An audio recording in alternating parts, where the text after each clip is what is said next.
Let's call the Operations Committee to order, please, for Monday, October 13th. We'll start with a prayer by Reverend Otis Phillips and then the Pledge of Allegiance by the Civil Air Patrol. Please stand.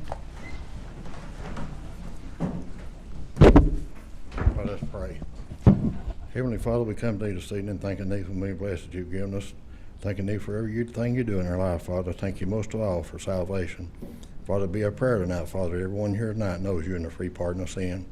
Father, we ask you to go with us throughout this meeting, Father. Lead and guide and direct every part and every one, Father, that's got a part in it tonight. Thank you, Jesus, for everything you do for us. In Jesus' name, amen. Amen. I pledge allegiance to the flag of the United States of America and to the republic for which it stands, one nation, under God, indivisible, with liberty and justice for all. Next is the approval of the agenda. Mr. Chairman, I'd like to add an item if I could. Okay. Veteran Service Officer Scott Nation for an update. Okay. If I could add it under maybe 5A. All right. Civil Air Patrol following that. Yes, I'd like to make that, Okay. motion to add it to the agenda. Any other changes, additions? All in favor is amended, say aye. Aye. Any opposed? Motion passes. Next, we'll have appearance of citizens, and we can do it either before or after or during what we have on the agenda. But the rules are you come, you state your name, your address, and you've got 3 minutes. Vice Chairman Wandale will be taking the time. Do we have anyone who wants to come and address the committee now before we get started? Seeing none, we'll move on to 5A, Scott Nation.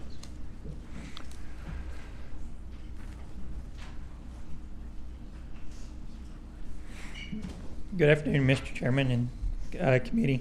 Hey, I just want to give everybody a snapshot, try and do better this year, give them snapshots about what's going on downstairs in the VSO's office. If I can give each of you a copy of this. Please.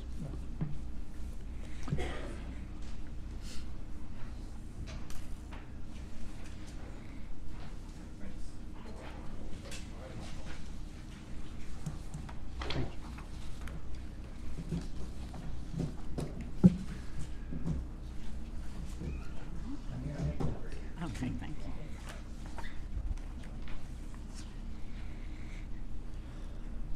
So basically on the snapshot for the first quarter of FY26, in the office, I've seen over 459 veterans, widows, or dependents of veterans, over 655 phone calls, 14 training and community events.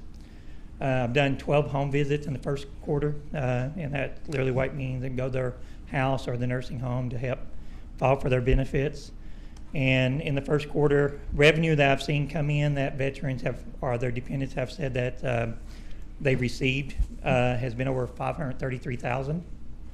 And just 2 weeks ago, the VA GDX report came in, and an increase in my first full year of $5,955,605. And for the first time in 4 years, the county's seen an increase of 104 new veterans moving to the area, which I think that's a positive growth. It is. But the workflow stays steady down there, and I enjoy each and every day down there meeting and greeting with the veterans and their family. We have been making some changes in the office. Been painting. It's a trying job to get painting done, but painting's being done, and we'll in the next 2 weeks have one of our adjoining office set up as a military history museum for people to come in and not feel like they're imposing on myself or my assistant out front to look at the memorabilia that's in the office. Thank you, Mr. Chairman. Scott, appreciate you coming before us. So you're on the first floor of the county courthouse.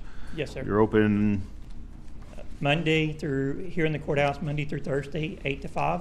Mm-hmm. And every Friday I'm in the Oak Ridge office from 8 to 5. And you provide our veterans here in Anderson County and surrounding counties what what can you do for our veterans?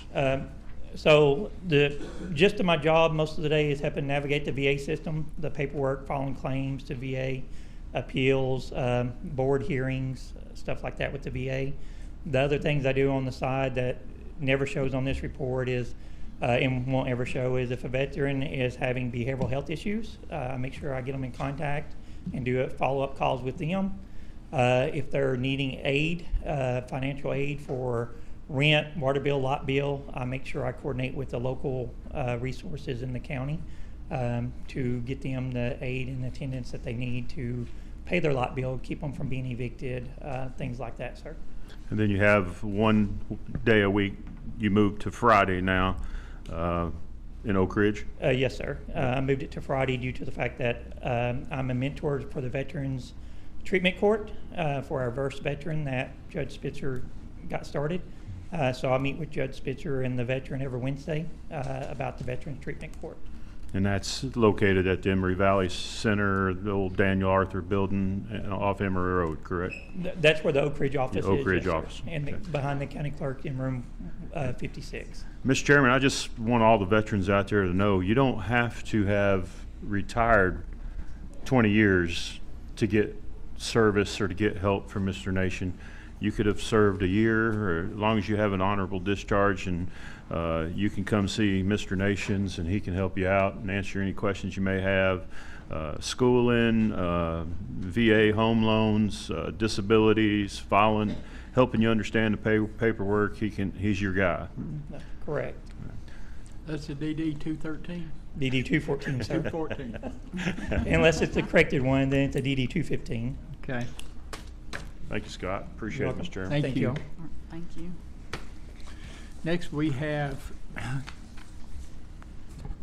Commissioner Capshaw. You want to bring up the Civil Air Patrol? I'm going to ask our Civil Air Patrol to come forward to the podium, right there.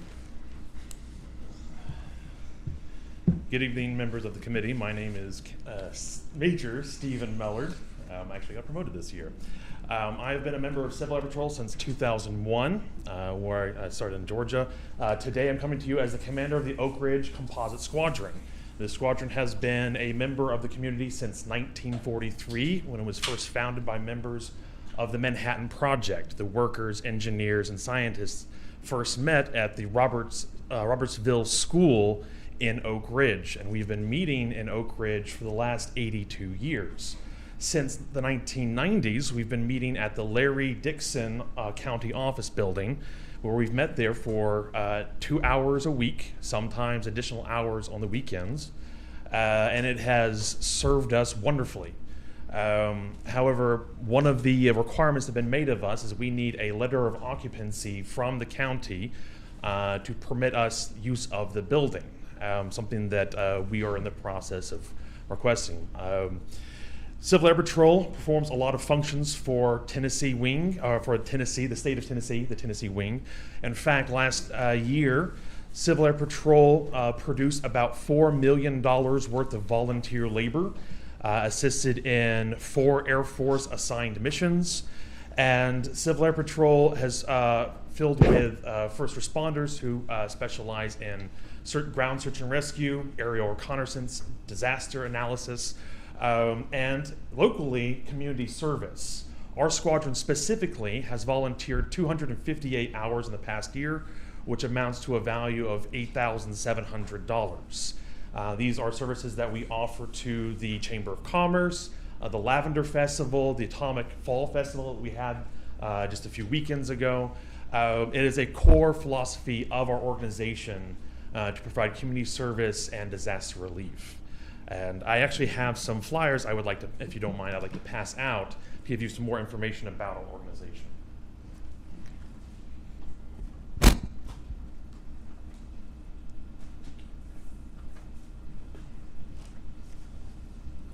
Thank you. Appreciate it. Thank you.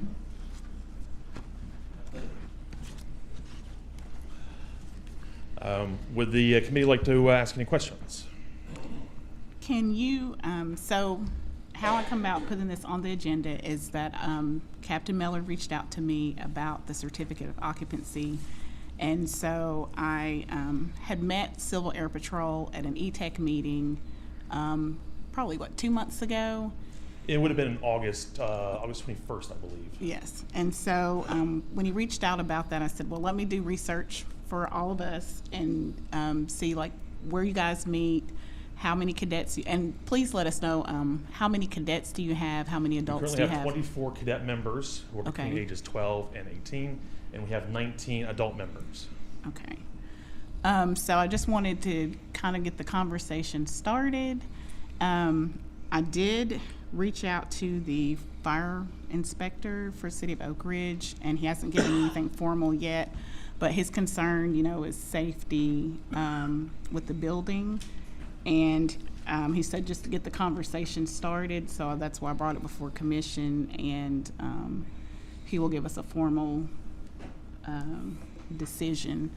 But his concern is definitely safety with them in the building. But what, Mayor, if you don't care for me to ask, if possibly looking at space, if we have any space that they may have, I've also looking at other options of maybe if they're not allowed to stay in that building, maybe there's some churches may have gym space that you all can use. I just want to get the conversation started because there's a lot of things that they do that benefit state of Tennessee, county, and citywide as well. Yes, sir. If I may add to that, Yes. while the organization at a national level receives about 80% of its funding from the government through DoD grants and Okay. through appropriations, the squadrons, local level organizations, the state level organizations, we're on our own for much of our own resources, for our own meeting location, office supplies, operations. We get, when the government is funded, we have fuel reimbursements for aircraft, and CAP has its own fleet of aircraft and ground vehicles. But a lot of our own needs we have to fund ourselves, either through fundraisers or through dues. So we have a very tight budget the last 30 years. I think back, the use of the building has provided us a great boon in that it's been keeping our costs very low, and we've been able to do our job without needing to seek funding to cover the cost of rent, utilities, and such. And so it's been very efficient for us. Okay. Jamie, I wanted to, Oh, yeah. in concern with MOUs, I know we had discussed with me doing my research of if there had ever been any agreements with the county. Was there anything that you found in your search? Commissioner, no, I did not. Okay. I know Roger and I have looked for that too. Okay. And we do have, and there's one of the regular members that I see often if I ever stop through the drive-thru at Chick-fil-A. But is he here, Samuel? But anyhow, if we can get maybe a little more information on exactly what's needed in terms of the space. We do have the dental clinic that is moving. We're going to be combining now that we're going to have extra space at the other facility. So there'll be some in the clerks, in that portion, that would all be in compliance. But we Okay. just need to know kind of what the needs are in terms of storage. If we're talking just a couple hours per week, I mean, if we could just get like details, we can help facilitate either outside organizations or maybe we do have something. Okay. Years ago, we did try a partnership with the Sea Cadets, kind of co-locating after hours at the senior center, and Commissioner McCamey, I know, remembers that. That did not go so well because they did a lot of drills on the outside and it was in the neighborhood, but that was a different scenario. And then, so they ended up finding a new home, but for a while we let them operate after hours, and that was done through a MOU with, through commission. Okay. So Okay. happy to help if we can get a little more information. Okay. And can you tell us the deadline that you need as I far as believe it would occupying be, space? I want to say January 30th. Would be January 30th? At that point, our squadron will be deactivated unless we Okay. either find a new location and receive a letter of occupancy from a new location or receive a letter of occupancy from the county. Okay. Alright. Did anyone else from Civil Air Patrol want to address commission? Major Juno? Yes, sir, if you would like to, please take it. My name is Major Clarence Juno.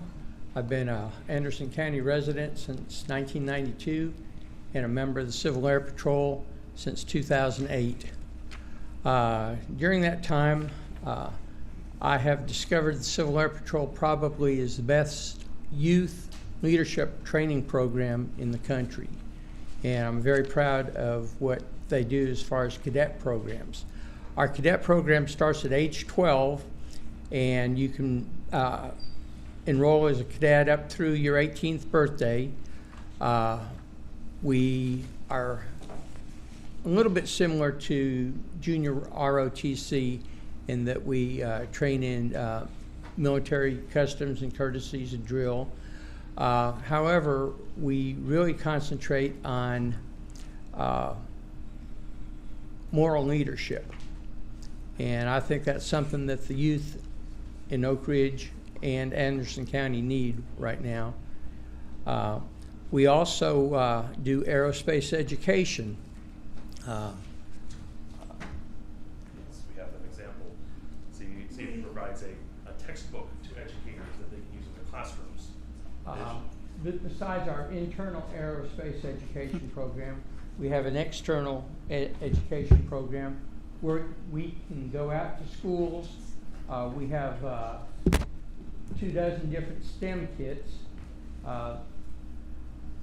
everything from telescopes to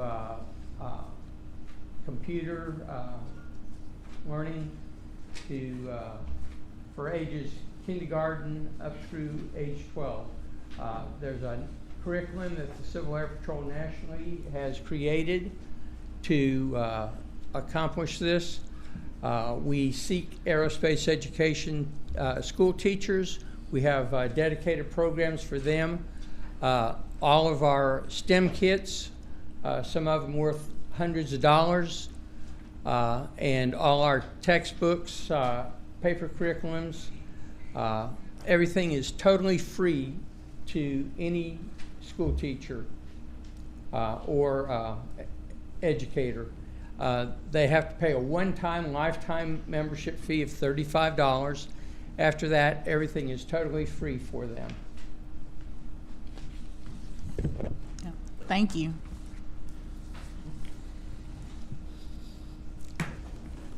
Any other questions? Commissioner McCamey. What would be wrong with going ahead and granting them a certificate of occupancy where they're at? And then we can talk about this, but you know, I don't think there's any reason why we can't go ahead and grant that certificate of occupancy at this time. And then enter into an MOU. Yeah.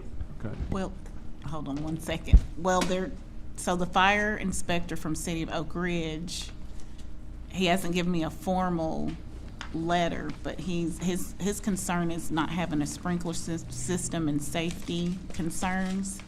So he said, you know, the understanding was that it was for storage only and not meeting space. So he has concerns, but he hasn't sent a formal letter yet. So I just want to throw that out there for you to know that we background. can go ahead and grant the certificate of occupancy, and then if they come back and, you know, try to get us to move, that gives us some time to go Okay, ahead I see where you're going. and look at Okay. these other buildings that we do have. And in fact, even a temporary certificate of occupancy for a limited period of time, say Yeah. 4 to 6 months, would be sufficient to meet our requirements. And that would give us more time to investigate and discuss the issue. Yep. Should I check with the fire chief, though? I hate to do something that gets us in hot water. How long have you been there where you're at? I'm told that we've occupied the building since the mid-1990s, and it's aged around us. So, 30 years ago, it was a different story, but time has taken its effect. In addition, in the summers, because of the lack of an air conditioning system or a working air conditioning system, we've had cadets pass out from the heat while they're inside the building. We provide ice and water for them, but it's still a matter of providing a safe place for them as well. While we're sorting it out, is there a place in either one of the two buildings down there that is sprinkled that they could use temporarily? I'm not sure about that. But they've been there since Forever. mid-90s, and, I was always told to let a sleeping dog sleep, so.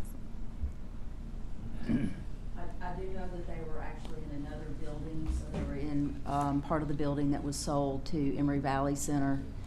And then I think one of the issues is, again, the fire marshal or the fire inspector did not realize, I think they've grown, I think they have more activities, and if you'll recall, that was one of the issues when Emory Valley Center was actually looking at using that far end of the building. So now to get an occupancy, the county can't enter into an agreement without having the fire marshal saying that's safe. That's why I was suggesting the dental clinic portion is getting ready to move out. That is going to happen within the next couple of weeks. And so that is a space that's already, properly approved. We don't have any of those. I don't know, Commissioner McCamey, do you remember back in the days when we were doing the fire watch and we had to pay somebody to be down there? These are the issues that we're talking about. So I know Roger tried to explain this unsuccessfully, but we'll have a letter from the fire marshal. If we want to put him in that one space that's safe, we can do that. If you want to. The old dental place. Yes, so we operate, it's just once a month in that particular space. And so when we get our certificate of occupancy in the new space at the health department building, we're going to consolidate those operations because it's just once a month. And then that space can be opened up. That's in there with the clerk and where the veteran service officer is and all of that. Okay. So And then could we after go- hours, they have that outer space and everything that's out in the hall. So could we go ahead and authorize Jamie to go ahead with a certificate of occupancy? If that's or an if that MOU is what you all want to on- do. On that part of Yeah. the building? Yeah. I'll make that in the form of a motion, Mr. Chairman. Okay. Got a motion, we have a second? Okay. Discussion on the motion? Any other discussion? All in favor say aye. Aye. Any opposed? Motion passes unanimous. All right, so we'll work on an MOU for the dental part of the dental office with CAP, and we think it'll be available within a couple of weeks. Yeah, it may take us a little time to move the dental equipment out of there, but yeah, they're finishing up and doing the punch list at the dental clinic right now, the new renovated space, so. Okay. But definitely by January 30th. Yeah. Within 30 days. Do we want to put any kind of term on it, since it sounds like it may not need to be a temporary solution? I don't know if the Civil Air Patrol has the same kind of documentation that the Sea Cadets do, but there should be some national agreement that has the requirements in there. Okay. So I don't know if you all have that documentation For an occupancy? for what you're required to produce. So like if you're connected with the military, correct? Mhm. We had to sign a document for the Sea Cadets that has like what those military standards are for the space that you're occupying and what those permissions are. I'm not aware of anything up front as far as a regulation is concerned, but it is something I can ask the wing commander. Good. Okay. All right. All right. Thank you very all. much. Thank you, Mayor. Appreciate it. all Thank you to the information. committee for your generosity, and have a good evening. Okay, under intergovernmental, we got support for recycling materials. Motion was made to solid waste board meeting to forward the budget full commission. Commissioner McCamey, do you have anything on this, or? No, I don't. I thought Jeff was gonna be here tonight. Mayor, do you have? So is this for that new legislative act that's winding its way through? Yes. I do not have anything additional, but the gentleman Mr. Cohen, that is over it, has reached out about a meeting to provide more information. So I've got to set that meeting up with him, but I don't have anything in addition. I haven't pulled the legislation yet either. Let's just put that off for a month. Okay, is Mr. Cohen going to come to the solid waste board or operations, or both? He's I don't- already been to to solid Yeah. waste, but we'll have him to come back for operations next Okay. month. All right. You can arrange that, Mayor, you think? Yes, yeah, Okay. I can reach out. All right, we got a motion to defer to next month. Do we have a second?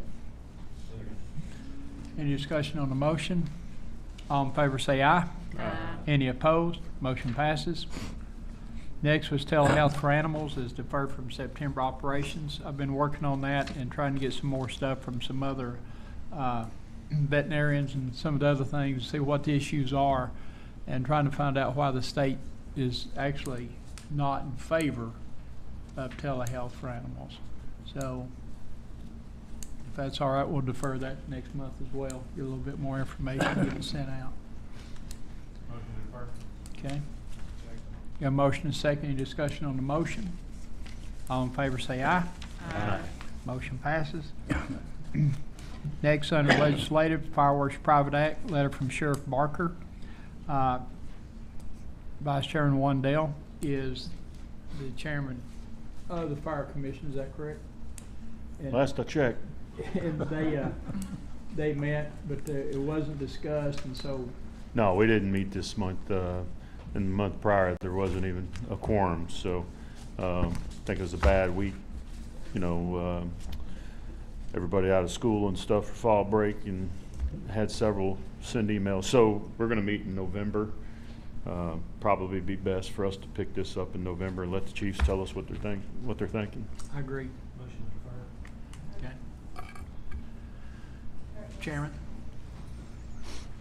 Thank you, Mr. Chairman. As you know, this came before the Legislative Committee. Right. And the Legislative Committee has now been consolidated with operations. So what I would like to do is give you all of the information to go forward, because we did make a motion in legislative to defer this for 90 days to get input from the Sheriff's Office and from the Legislative Committee. So if you Okay. don't mind, can I just give a little bit of history Sure, and go context right to get ahead. us all on the same page?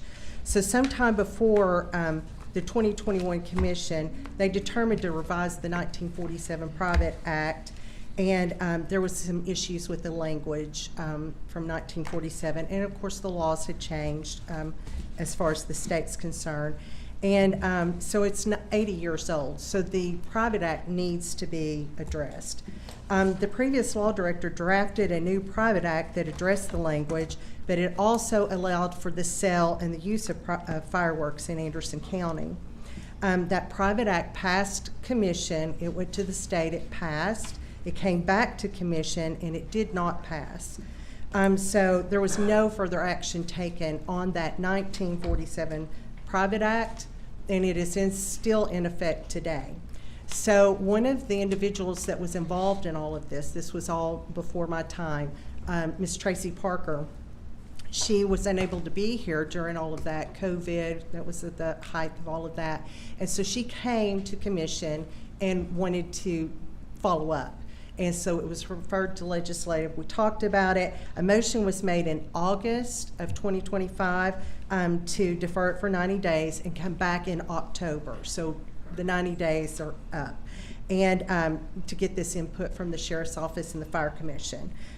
So here are some of the findings. That Private Act has needs to be replaced with updated legal language. And so the law director, Mr. Brooks, reviewed the 2021 Private Act and agrees that that language is up to date and is in, compliance with the laws of today. So the issue now is whether or not to allow fireworks to be sold or used in Anderson County. From what I understand, that was what the issue was back in 2021. So there are several that I've spoken with that believe that it should be allowed in Anderson County. It's a long-standing tradition to celebrate with fireworks, and they feel like it's a right or a freedom to celebrate Independence Day and New Year's with fireworks. So here are some key points to consider. For those on the pro side that are for fireworks, every county surrounding Anderson County, all the way around, they allow, sell, and use fireworks. That includes Campbell, Union, Scott, Morgan, Roane, Loudoun, and Sevier County, just on the other side of Knox County. Knox County does not, because the state law says if you're over a certain population, there's no fireworks, and so Knox County exceeds that threshold. Anderson County residents currently are buying fireworks, and they're using them in Anderson County. If you've noticed around the holiday there, just across the county border in all these other counties, there are tents set up selling fireworks. So they buy them there, and they bring them into Anderson County, and they use them. And as you know, the thought is Anderson County is missing an opportunity to gain that revenue off of fireworks sales. Now, the ones that are against the fireworks, I've only spoken to one volunteer fire department fire chief who's opposed to the Private Act, and he cites the possibility of increased fires, extra strain on the sheriff's office to enforce, increase in potential harm to children who use fireworks, increased stress to people with PTSD and animals.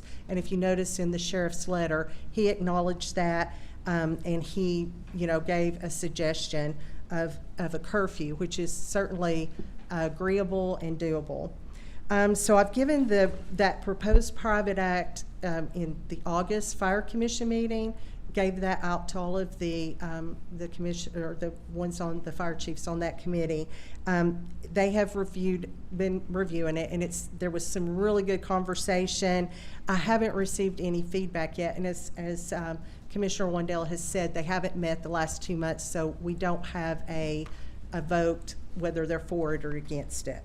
So the changes that were made to that Private Act, the sale and use is only for 2 times a year, Independence Day and New Year's. And as you know, in 2026, it's going to be the 250th anniversary of the country, and I suspect a lot of people would like to celebrate. Of course, this sheriff's letter suggested a curfew. The law director, when I met with Mr. Brooks, that criminal penalty for unlawfully using fireworks needs to be removed, but however, the stiff fines and penalties of a fine would stay. The CIT fire study report that was conducted identified that there's a need for a fire marshal, and the Fire Commission has written a letter of support for a fire marshal. And that would be the one who would monitor and inspect these tents, make sure that all of the permitting was proper. And then revenue that was collected could go into that department. And it was thought that maybe for fire safety, fire education, fire prevention, that would be a good thing to use the revenue for. And of course, the volunteer fire departments could sell fireworks as a fundraiser if necessary. So Lieutenant Crowley is here from the Sheriff's Office. He has some experience with the fireworks, and so I'd like to ask him to just address you. And then, of course, Mr. Parker is here from the fireworks industry that could answer some questions as well. So I just wanted to give you all the information so you guys could do what you need to do. Okay, thank you. Is that okay? We first started out with a motion to defer, and we didn't get a second yet. Did we get a second? Second. Okay, so we got a second. All right, let's take up the deferral first then. All in favor of deferring? Those opposed? No. Okay, you got three? 3 noes? Motion fails. Well, I mean, the motion passes to defer, but the no fails. But I'd still like to hear from them if that's okay. I think it's deferred. You know, I think we move on. I mean, we defer. Yeah, you're right. And we will then. That's why I thought, no, Yeah. we could hear from them since they're here, but. Okay. Then we can put it on next month for them to speak. Okay, so I apologize, Lieutenant Curley. I had him come out today and Mr. Parker. So if they can come next month. we'll I invite didn't them know to come. anything about them coming, so. Yeah, Yeah, I don't yeah. think anybody here was prepared. All right. Okay. That'd be fine. All right, we'll move on then. ASAP quarterly report by Shayla Wilson. Good evening. I hope you guys are doing well.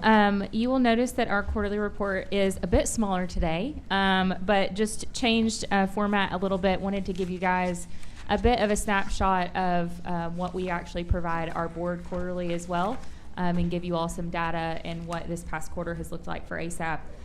We have been heavy and out in the community, and so gave you a snapshot from July to September of what that's looked like as far as presentations and people reached within our community. As well as just wanted to highlight a few things. We've been working with each of our municipalities, EMS, fire, and first responders and police on care coordination and leave behind. That is going really successfully in being able to partner with them and get the referrals from folks who have overdosed and having Cassidy follow back up with them. We have seen, I think, 2 or 3 people now enter treatment because of that, and so that is on its track to be, I think, a really successful program as it expands beyond Anderson County and covers part of our region. We have also, if you haven't heard, it's something I've been very proud of, is that we have worked on changing the vaping policy within all 3 school districts. We now have Clinton City Schools, Oak Ridge City Schools, and Anderson County Schools all operating under the same vaping policy in coordination with juvenile court. So far, that is going really well. We have so far, as of last Friday, kept 28 students from going to juvenile court.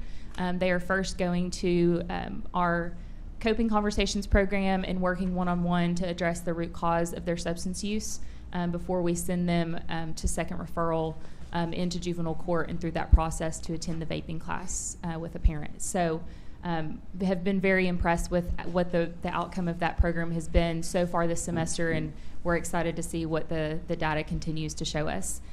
We have wrapped up, or continuing to wrap up. We've got one school that just emailed me today and said we've got a couple more classes that need to take the survey, but we are finishing up our student survey. This is the administration of our student survey in the off years of the Tennessee Together survey. So moving forward, we will actually have student survey data every single year, which will provide us with the opportunity for us and our school districts to evaluate that, find the gaps from students, what their past 30-day use has been, and any prevalence of use and initiation of use. Wanted to let you guys know that our coalition meeting, and for the community as well, is the 4th Monday of every month from 9 to 10 a.m. at the Anderson County Health Department. We did move that from our office because we needed more space, and so the health department has been a great partner for us in that. We have been covering different sectors each month, so there's typically a month on our agenda for everybody. So if you find your sector, you can reach out to me. I'm happy to share that with anybody. If there's only one time you can come, we highly encourage that. We will be welcoming in our new leadership at this next meeting at the end of the month and setting out our strategic priorities for the year within that coalition. We've distributed 115 lock boxes, collected 263.9 pounds of medication, and the big one that I wanted to highlight for you all is that our past 30-day use for youth has decreased from 2019 by 57%, which is huge. And I talked with Stephanie earlier, some preliminary data that she's been pulling from our student survey that has already been input. Her comment was, there is no coalition across the country that's seeing the numbers that we are in decreases, and so that's something we're really proud of. On the second page, that is just media updates. I know some of you have asked us in the past about different media campaigns that we're running and what that has looked like. And so we have seen a lot of traction in that in the past few months in this quarter, and have had a really good click-through rate, a lot of media language that I've been versed in now from our partners. And so those have been really successful. Linked those at the bottom for you guys that you can find on our YouTube channel if you ever want to check those out. And then lastly, we will be doing Drug Take Back Day. We'll have 2 dates on October 18th and then the next Saturday, which is October 24th. The one in Clinton will be at JC Park. We are doing that in coordination with Clinton Police Department, so it will be a Touch a Truck event. We're excited about that, so I want to invite you all in the community to come out, dispose of any medication that is unused or expired, clean out your medicine cabinets, and come meet the police and fire departments as well. Any questions? Yeah. I got to go to your, you all had at the Clinton Library on the September 24th, Yes. the drunk Mario Kart. Can you tell them about that? That was just awesome. Yeah. I went and hung out So with the kids. we have drunk goggles that students can put on. It's at different rates to show what it's like at each level.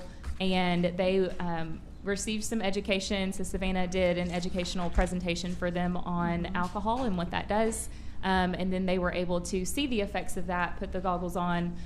It was interesting, I think right after you left, watching them try to make it to their seat safely was really funny. They were like wobbling all over the place. But then they got to play Mario and try to do that successfully and stay inside the lines. So yeah, they had a blast. Was a good way to educate them and provide a little bit of fun in the process. Thank you. Anything else? Thank you very much. Very informational, as always. Next is the mayor. She has no report. Mayor, do you have anything? Law director's report. Two or three things. Of course, the report you have there in front of you. If we turn to the second page of the report, I'm sorry. Yeah, second page of the report, section C, bankruptcies. Of course, it's the pleasure of this committee how you want to handle it, but what I would like to do is to drop from the list those bankruptcy notices we received that have nothing to do with property taxes. A lot of times, we're just on the list as a county to get a notice, and they don't owe anything. And if that would kind of be my default setting going forward, unless there's was it handled a different way. What outside property taxes liens, we would not want to dismiss it. Like you're saying, anything that we don't have a financial interest in. Correct. Yeah, if we have a lien, the bankruptcy would not, if the lien's recorded, it wouldn't impact the lien on the land. But if we don't, it's generally only if there's property taxes owed. We list that. We've been listing them all, but we would continue to list if property taxes are owed. On the rare occasion that we get something that, let's say, Rex Lynch's office is owed, or the clerk and master is owed, we'll continue to report those. But if it has no financial impact on the county, we'd like just not to include that, just so it wouldn't be such an overwhelming number for you to review. I'll make that motion. Okay. I have a motion second by Commissioner McCamey. Any discussion on the motion? All in favor say aye. Aye. Any opposed? Motion passes unanimous. If we move to page 3, which is starts with the other section,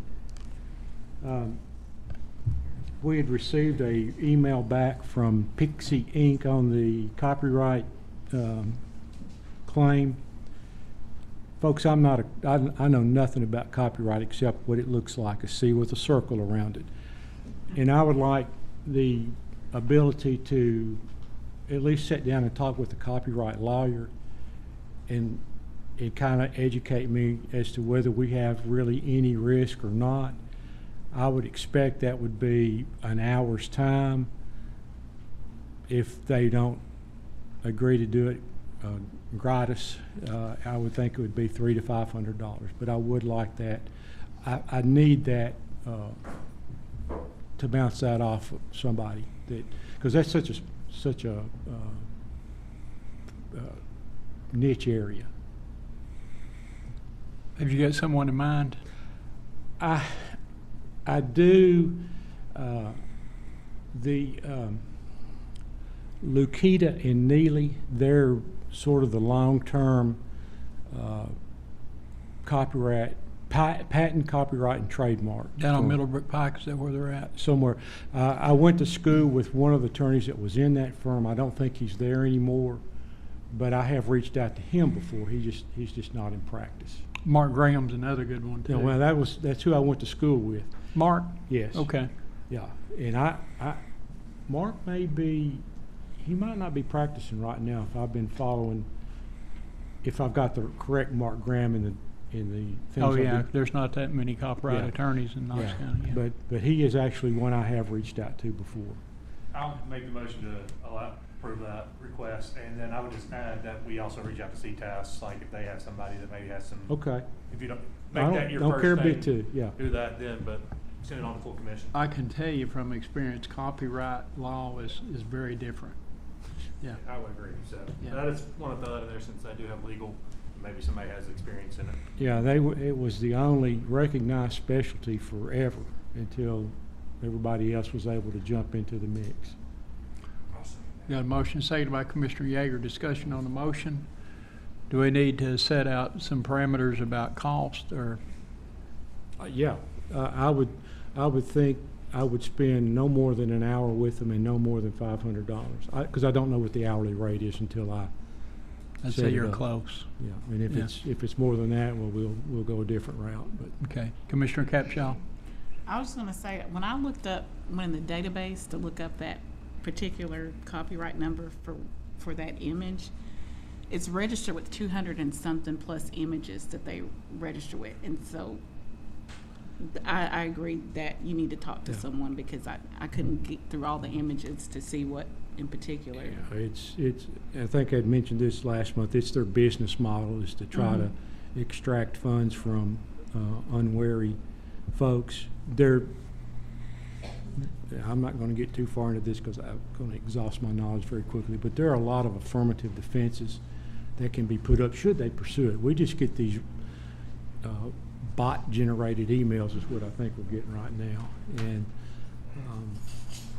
if I can talk with someone that knows a lot more about it than I do, I can come back and say, hey, we just set this aside and see what happens, or we need to negotiate with them or something like that.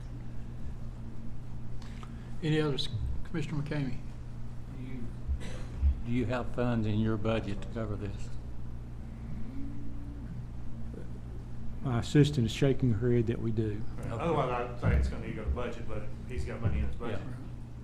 Very So well. I'll add that to the original motion. To your original motion. That was my intentions to put it in. Like, Annette, did you get that? I did. Okay. Anything else on that? You agree with that as well?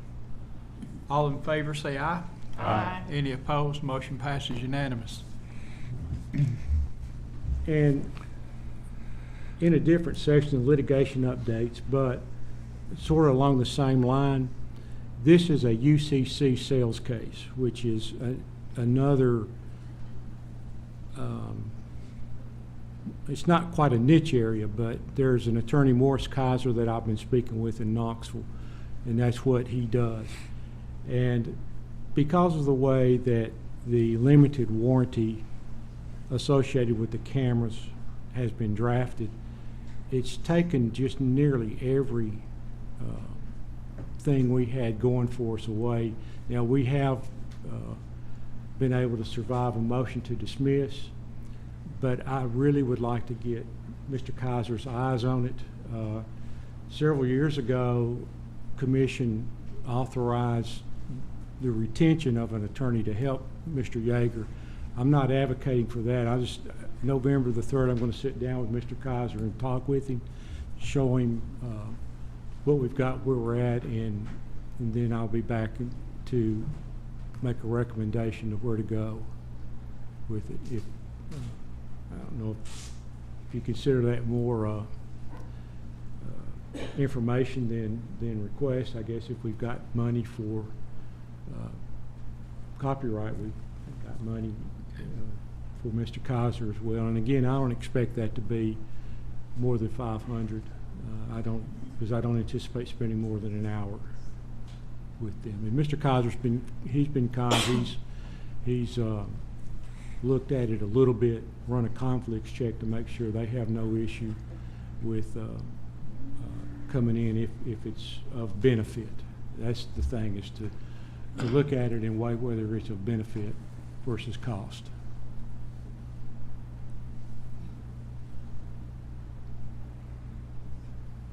There may not be any action as long as we've got the money. Okay. Yeah, I wouldn't think so long as you got the money in your. Okay. And then you have in your packet a couple of resolutions that we've drafted to kind of flesh out the work release program. And Mayor was kind enough to give me a resolution from back 2014 when the jail was authorized as a workhouse. Of course, we know Commission has come along and has approved the work release program, which they're actually running with that, and they have some in it. There's just some things in the statute that we wanted to address. Just wanted to set out specifically, I guess, to make sure everybody, understands what we're not confined by, but what we're to follow. And that's the reason for the drafting of the motion, I guess, resolution, I think it's 1233. And then 1232 is a resolution to set up the work release commission. That's different than the 5-member board, but it's still called for in the statute. So that's the reason we've spread them out into two. That's the reason you have them in front of you. It's just, we're just trying to flesh out what's already been passed. Okay. So you're looking for a motion to approve this resolution? To recommend it on to full commission. Okay. Motion by Commissioner Anderson, I second. seconded by Commissioner Capshaw. Discussion on the motion. All in favor say aye. Aye. Any opposed? Motion passes unanimous. Okay. And with that, I don't believe, if there's any questions, certainly we will answer them. But if not, my report's complete. Okay. Well, actually, we move right into the National Cemetery Act. I'm not quite sure if it is 1867, but we talked about it, I think, last month. And what had happened is that the state had voted it down to try to give some protection. And what we want to find out, and I guess we probably should have took this up under legislative maybe, what we want to find out is why it was turned down. Why did the state? And because to me it seems like a no-brainer that you want to be able to protect, the heritage and the graveyards. So I'm asking, what can we do? Is that a letter that we could ask the mayor or the law director to write to our state representatives and try to find out why that failed and what do we need to do to get it going again? Mm-hmm. It is.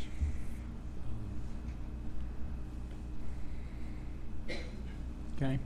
I'm Yeah. happy to do it, but the mayor, if Well, y'all can she work would like together to, on I'm it. happy for her to do it. Okay. Need a motion Alright. for that, or just, y'all want a motion for that, or y'all just go with? I think if we're just, Okay. Well, let's do a motion so we can put it in the minutes. If we reach out, Yeah. Yeah. have your authority behind us. Right. I'll make that motion. Okay. And I'll Request a second. letter to get Second. more information. Motion made by Commissioner Foster, seconded by Commissioner McCamey. Discussion. All in favor say aye. Aye. Any opposed? Motion passes unanimous. Next, we bring up the Rails to Trail New River.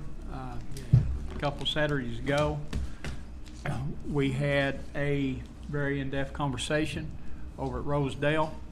The people that were there, they were there from Scott County, Campbell County, and Anderson County. And what came out of that is the people that were present there was definitely not for it. They don't want this stuff in their backyards, which I agree with that. But what we've also come to find out is, and I want Mr. Phillips to come up and speak if he would, Scotty Phillips. And he's, if you don't know Scotty, he's the bus driver. He's the one that brings our kids over 116 every day. And And he's he- also the mayor. And he's also the mayor of Rosedale, or Devonia, New River. I don't know. I mean, what do I tell you? It's the same thing we talked about at the meeting, or? Well, I guess one of the things, and we've had some conversation about it, is, and the mayor's been working on some things too, about the reversion clause, who it reverts back to, who actually owns it now. Has the rail authority have any authority over it? And that's some of the discussions I've been having with the mayor. And then what happens if, let's say we do a resolution, we say we're against it, and they sell out to a private entity, and they come in and they can do whatever they want to. So then the people of New River, Devonia, they don't have any input. So, you know, it's, and I think Nancy's going to speak too. No, she's going home. Okay. But go ahead, Scotty. Well, I don't know. Let me give you a little bit of our past. In 1939, New River was the largest community in Anderson County. Bigger than, Oak Ridge wasn't even in existence yet. Bigger than Clinton, bigger than Norris, bigger than all of them. And we were large coal mining camps, timber before that. They had to ship out 20 million board feet of lumber a year on each extension of the railroad. And the railroad started in 1885 and finished to the Morgan County line in 1925. When they got all the timber out, you got to remember, this is virgin timber, been here since God created the earth. Huge timber. When they got the timber out, they started moving the coal out. And this happened the whole life of the railroad, which when we was trying to save it, it was said was no historical value, but it was a 140-year-old railroad that is basically the birth certificate of New River. But when the coal camps came in, they built houses for their employees. The largest camp over there was Moore's Camp with 1,000 people, had 2 elementary schools. There were 7 elementary schools up and down that river, 7 post offices. Each section of the community, New River, covers almost a third of Anderson County in territory. It's 14 miles through the valley. So you had Stainville on this end, and the next community would have been Charlie's Branch, the next one Rosedale, then to Braytown, Moores, Buffalo, Fort Mountain. And each one of those communities was like going from Lake City to Clinton to Oak Ridge. They were their own, they had their own post offices. They were towns, basically. Unincorporated towns, but they were towns. In 1970s, they passed a coal severance tax, 40 cents a ton. And millions of tons of coal went out of there with a 40-cent tax on it. 20 cents went to schools, 10 cents to streams, and 10 cents to roads. And the coal-producing communities was New River, Briceville, and Beech Grove. Did they ever get a penny of that? No. Back when David Boland was county executive, the state took 23,000 acres of our land over there. It's run by TWRA now. Last year or two, they got another 740 acres. We are a dying community where we were almost 3,000. Now we're 173 people. The county's neglect of us, or whatever, we're back over there in the corner. They have, I want somebody to tell me what they have done to make New River a better place. And everything that we've tried to do has been blocked because we have no place for our kids when they grow up to build a home and start a family. We're just existing barely. TWRA took a lot of that. TWRA has destroyed us. I mean, it's 23,740 acres that they have took off the tax rolls. I mean, I know they're giving the county some money for taxes, But, you know, there's no place to build. There's no place to have a community, you know. And as far as the rails to trails go, you know, why didn't somebody try to save the railroad? You know, that was great when we were running the train on it, and we got stopped. And now there's this threat that if they don't get it, then Brimstone's going to get it, or Windrock, or somebody like that. And we don't want either one of them. Right. You know, we don't want it. We'd like to see the railroad come back in. We'd like to see a tourist train to go on, and, you know, jobs created from that. And they've done an independent study of how much that would bring in a year. You know, it was in the millions of dollars once it got established, up and going. That would be good for the community. Everybody up and down the line would accept that. But, you know, when is enough enough? When do they stop taking something from us? That's what we want to know. You know, when do we have a say in? You know, they run around to the towns and the counties and stuff trying to get their show of support. Well, a city board is a mayor and some aldermen. How many is that? 5, 6, 7, 8? Well, they're all for it. But what about the people they represent? They don't ask those people. They just vote up here at the desk. I agree. You know, and that's. And I guess that's what concerns me the most is the steps that we need to take to make sure that nobody else comes in and just forces it upon you. Right. I mean, that's not right either. I mean, No. that's even. No. I think maybe one of the things that if we could do anything is we need to have it to where the New River community needs to be a part of the board, a nonprofit or an advisory board or something for anything that goes in there. And how do we do that effectively? I don't know.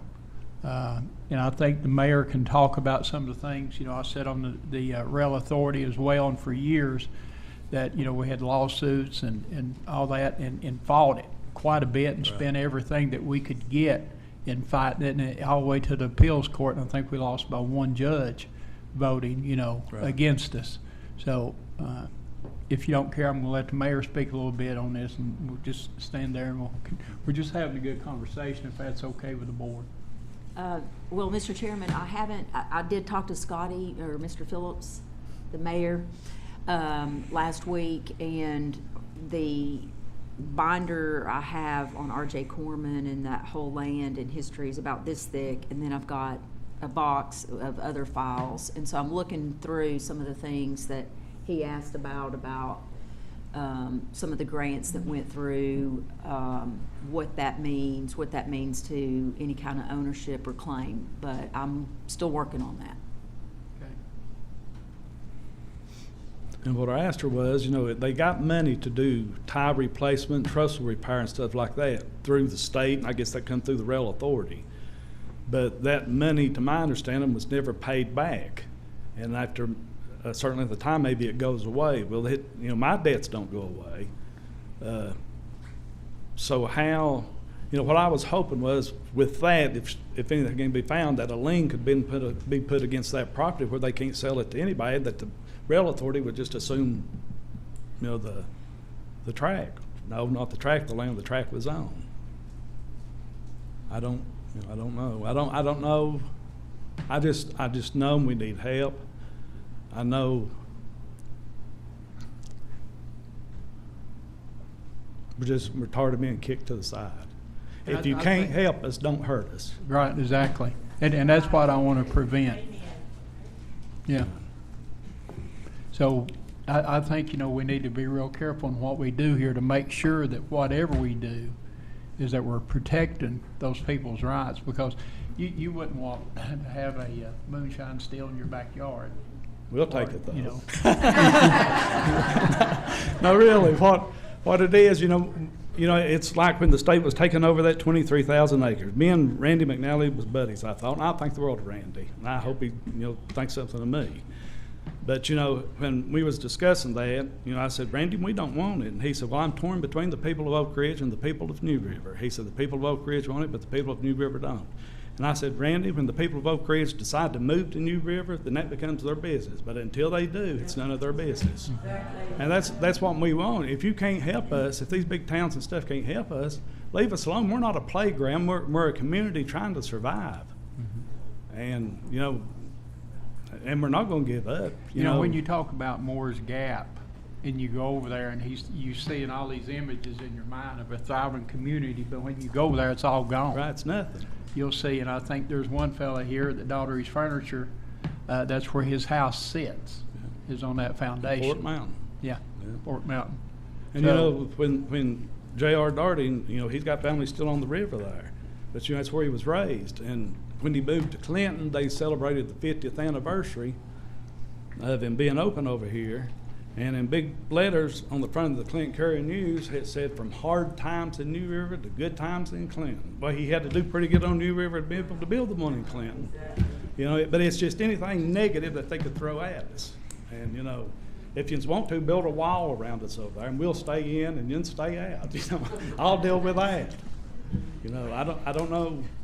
I just know we need help, and I know, you know, we're fighting people, and we're not going to lay down. You know, if somebody's got to help us, or we're going to fight it on our own.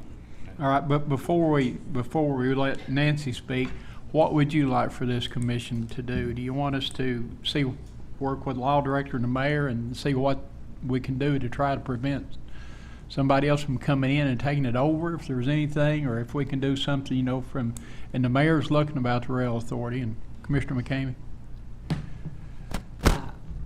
I cannot see rails to trails. Why another entity would want to come in and build a trail that's not going to, you know, make them a profit. The people in New River are opposed to the rails to trails because of the people who are going to be coming and going on that trail. But it's not going to be a moneymaker for anybody, not for New River. It's just going to be strange people coming into the community. And strange people may do strange things in the community.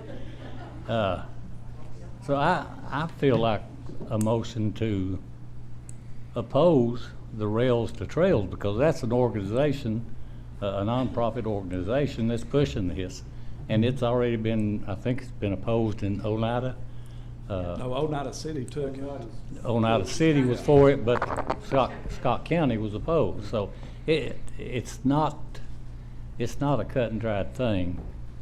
But I think that if we're opposed to it, then maybe some of the others around Campbell and Scott County will feel the same way. But I'm just like Scotty said, I don't want these people from different states and different counties and, you know, in the New River area. Mm-hmm. I mean, I think people over there feel threatened. So I think a motion to just say that I should have been at that meeting. We oppose the rails to trails would be in order, and I'll make that motion. Okay. There's a lot of people, you know, with the sports cars and stuff. I don't know if, I think when this was over at that meeting, you just might have heard them going by and stuff. Yeah. But there's no respect. They come through there on a 35 mile an hour highway. It's what it is, 60 miles an hour. And, you know, when we was kids riding bicycles up down the highway, there were coal trucks on it. It was safer than what it is with those people come through and those crotch rockets. They turn it into a playground. And it's, you know, we're still trying to live there.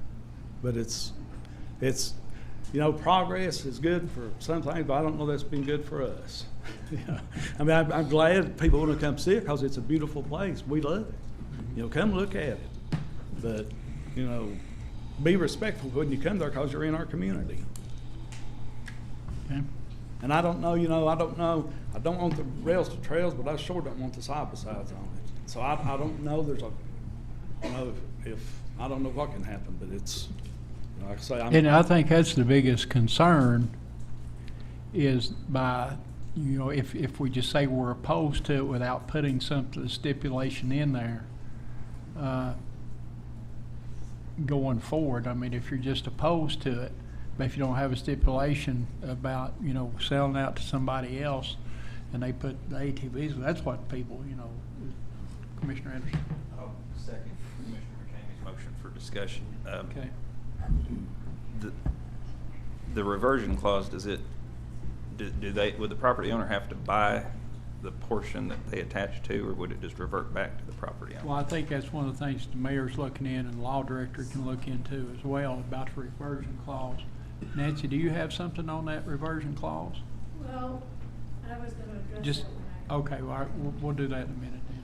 Because we got a motion to second, we got to discuss Commissioner Foster. Yeah, I just, like, I mean, this is the first time, we just don't have anything in front of us, and I don't want to vote up or down supporting something that I've not seen.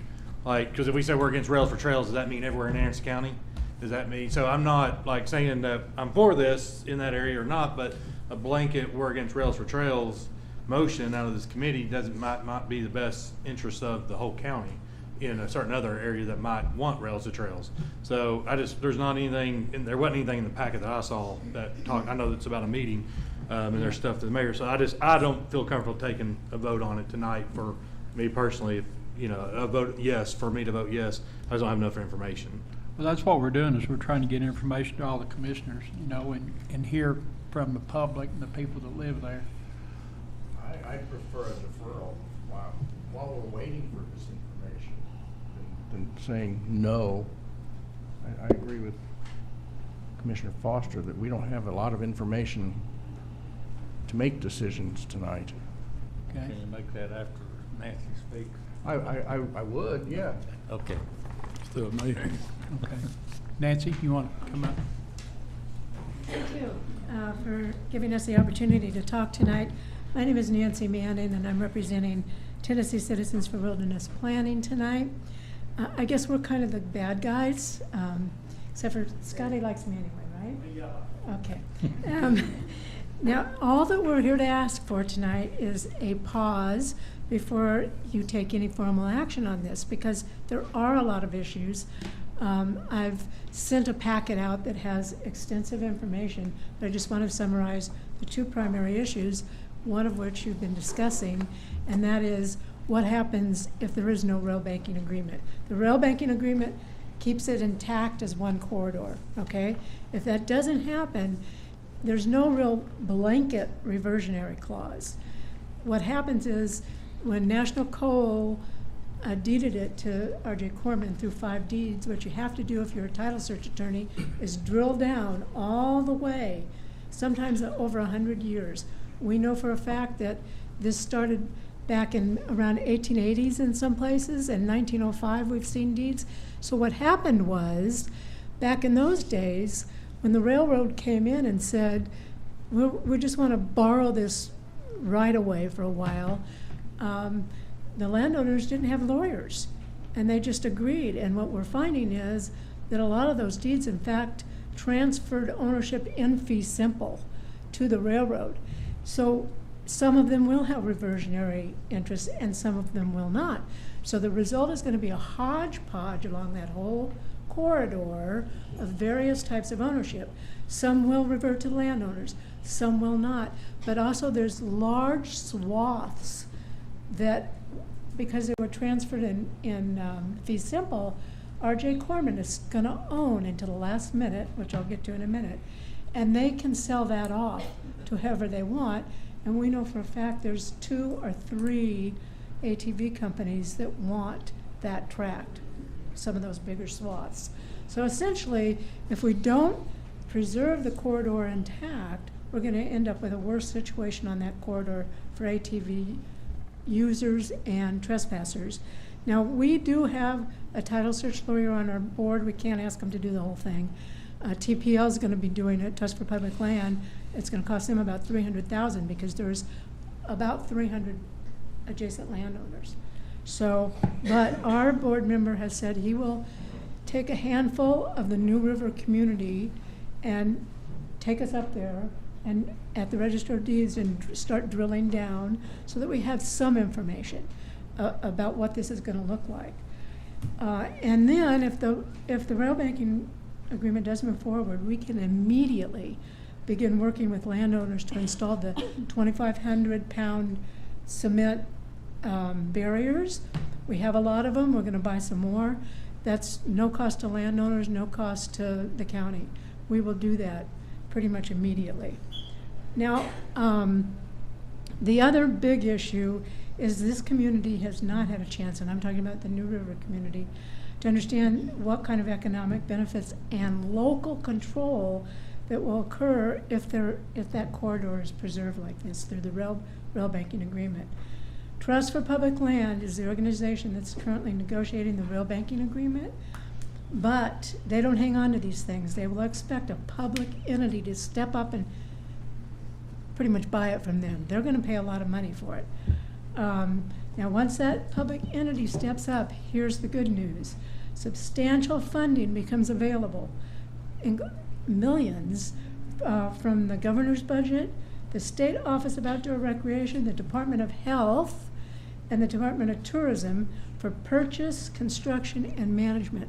So, to ensure local control, we're proposing a local partnership. That's an idea I came up with 2 weeks ago. I presented it to the state, to Tom Lamb at the Office of Outdoor Recreation. He loves this idea because the state has always wanted to see bookends of support, Scott and Anderson. So I asked Tom, what if we had the city of Oneida and a nonprofit at that end called Echoes for Rails, or of Rails, and that we help create a nonprofit in New River, and then there's another government unity at this end, like, could be Rocky Talk, it could be Anderson County, we don't know. But I asked Tom, if we had a memorandum of understanding creating one entity out of those four on both ends, is that the entity you're looking for to get all that money? And he said, absolutely, that would work. That would give this community the control that they need, because that joint entity would trigger the opportunity for those funds and allow the New River community to choose to work with design, with construction, which contractors they want to hire, oversee management, be part of the management, provide jobs. So in your packet, you'll have information about how these projects do bring money during that whole stage. But you've also talked about how else would money come in. And I want to digress for 1 second and tell you that I've been very honored that Scotty and Jimmy have shared so much of the history of their community. It's a phenomenal history. And they've lost a lot. The history speaks to a lot of loss, but it also speaks to a lot to offer. So I did some research about trails that offer history as their focus, and there's so much out there. They could do phenomenal things. Jenny Veal from the Department of Tourism is ready to step up and provide all kinds of marketing and signage and tourism enhancement grants. To me, the main thing here is that this New River community gets some control. And to me, this is the way to do it. Now, Karen has shared some, where's Karen? Has shared some horror stories about the ATVs on New River Highway, and I can't fix that tonight, but, give me a few minutes, I'll figure it out. I'm very committed now to this community. I really like the people, and I think they need an opportunity to get more information and to be more in the driver's seat for decision making. I think this program will do that. The last thing I need to say is the timing, and that's in your packet too. We're getting close to a deadline. The Surface Transportation Board has ordered that a rail banking agreement must be finalized by April of 2026. The Trust for Public Land has said it needs a clear signal of Anderson County's willingness to at least remain involved so the project can be included in the state's November budget proposal. So tonight I'm just asking for a little bit more time, just a short pause to finish, and hopefully with the mayor as well, clarifying some of those title issues involving more local voices, and hopefully bringing forward a model that truly benefits the New River community and all of Anderson County. So thank you. We're here for questions. There's a lot of information. I provided a lot in the packet, so I hope you have time to look at that.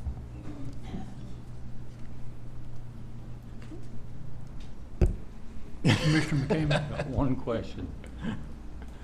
In all that research, have you figured out how to get water to New River? Yeah.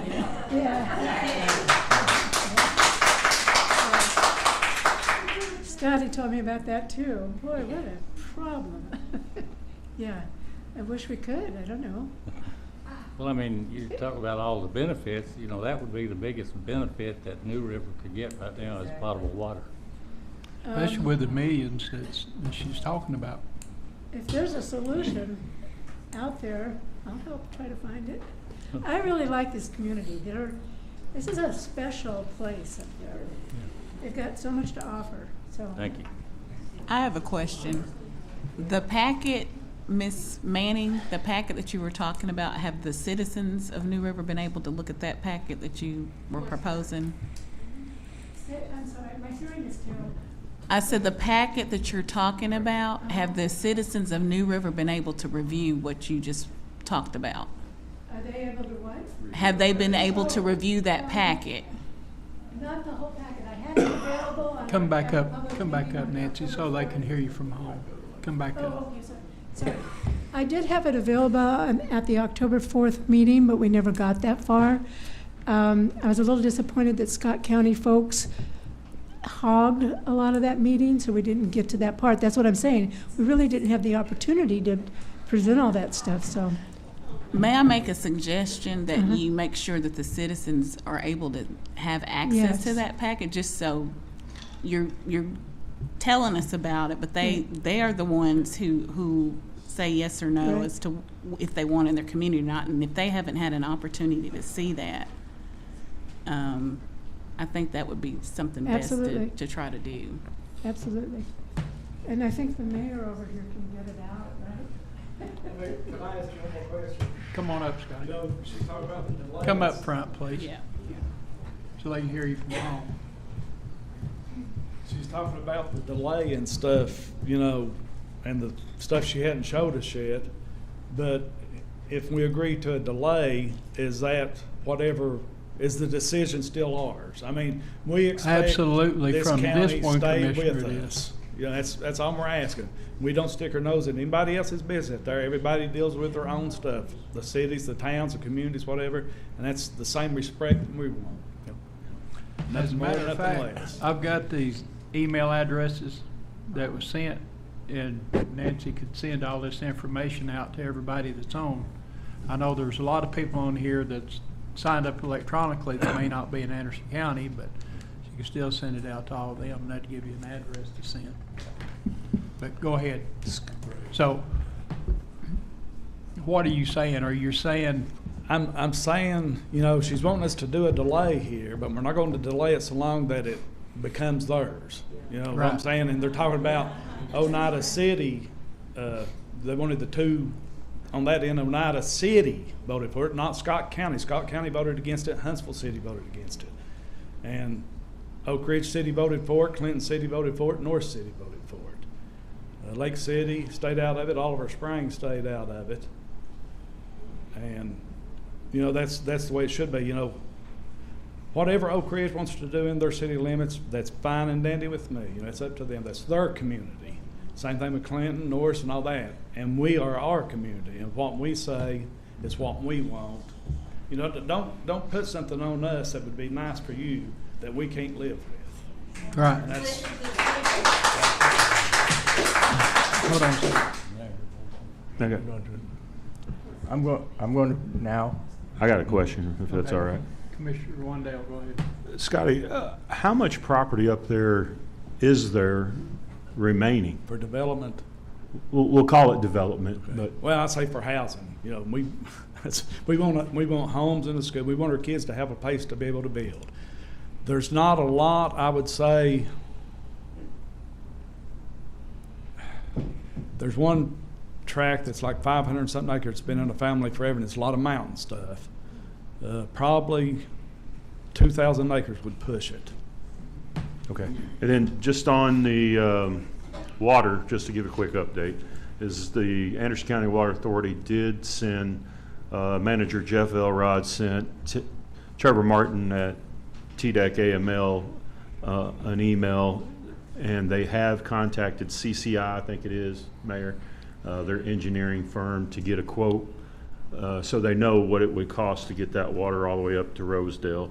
So once they get that, now that was a week and a half ago, they said they'd have it within 3 weeks. So we'll keep you posted on that, and keeping Isabel and Val up to date on that.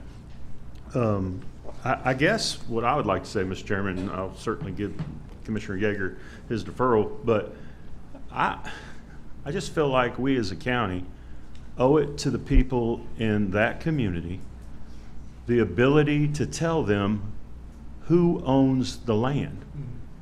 They paid their taxes. We should be able, as a county, to do the research, pay for it, and then tell the people what we believe the owners of that property should be. I think they need to know that no matter which way we go forward, because we hear a lot of different stories. We hear some go back, some don't go back, and I don't know how we're going to do that, but I think we should. I don't know how many total properties are in Anderson County. I got something from Scotty the other day, and it was Scott County. And then the law director sent me something on Anderson County, and I got it back over to Scotty, but I don't know all the ins and outs of it. But I sure believe that we have the ability to figure out all those properties and who would be affected, because the way I look at it, even if you said yes tonight, and that's not what the people want, and I'm not saying it, I'm always going to go with the people. Yeah. But if even if it was going to move forward, I suspect it'll probably take them 4 or 5 or 10 years to figure out who really owns the land anyway. I mean, I just don't see it. I know we took it up under the rail authority too. That was some of the issues. But if there is a motion made to defer, it's next month, maybe we have a workshop in between. But I think one of the things that we do is we try to negotiate too. You know, we're talking about a lot of millions of dollars. Is one of the things. If anybody's going to develop that, they're going to need water. So let's tie this in together with that.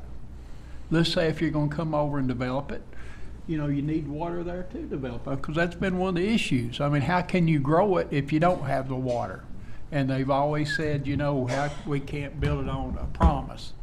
But now we may be looking at a good opportunity to be able to get the water, you know, and say this is one of the requisites. I don't know, I'm just throwing out some ideas. I agree with that. What would be wonderful too, you know, yuns are the county and yuns are a power. If yuns could get some land released from the state for homes, you know what I'm saying? We jumped them before they took complete control of it, and we told them, you know, the conservation group who had bought it, we had them to come up from Alabama, Georgia, I think it was Alabama. But we showed them properties that could be set aside for housing. And, you know, he asked us how much. We said 1,000 acres each county, you know, because it affected Scott, Anderson, and Campbell. He said, oh, no way. And said, well, how much were you thinking? He said, maybe 100 acres. Well, we didn't get 100 acres either. But, you know, how much is it more important to be able to hunt deer and turkey and all that? And I'm nothing against hunting. Is it more important to have that for that, and us have to put our kids on the bus at 6:30 in the morning and send them for an hour and a half to other schools? When time changes, they're on the Right. bus from They're on the dark to bus. dark. I pull out at dark and I park at dark. And so, you know, there's a lot of things that the land the county should have never agreed for the state to take that land over. They should have never done. They didn't ask us. But, you know, what did they gain by giving that much land away in New River? You know, what did they gain from it? What did the county, how did they benefit? What year was that, Scotty? When did David Boland leave office? It was in the 90s, early 90s. 98, I think. I think it was. 94, 98. But it happened under him. And Was it not? So which is the one where it was land unsuitable? Was that later, unsuitable for mining, where there was additional land? So there's some that, was it a large timber company that actually gave it to TW? no, they didn't give it to him. It was Okay. International Paper had bought it from, it was International Paper had bought it. This is what I always heard, and I believe it, because there's other thing that happens during that time that I know was a fact, that International Paper and Governor Don Sundquist was old college buddies, and there was a developer tried to buy that land and give $28 million for it, and the county agreed for TWA to take it at, I think it was $19 million. You know, so is it because of these old college buddies? I don't know. but it was international paper that had it. But the county had to agree to it. You know, the county had to sign off and say, yeah, we're gonna let you take this off our tax rolls or whatever.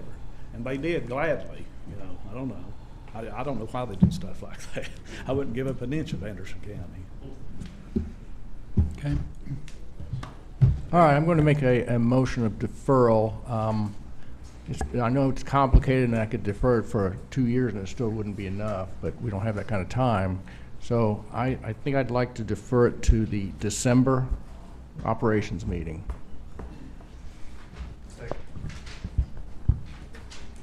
Seconded by Commissioner Foster. There's no discussion on the deferral. Before I vote, how do you feel? Chairman, there's no discussion. I know, I'm asking for a head nod. Yeah, I'm just asking for a head nod. Okay. All right. All in favor say aye. Aye. Any opposed? Motion passes unanimous. Thank you for your time and your leniency.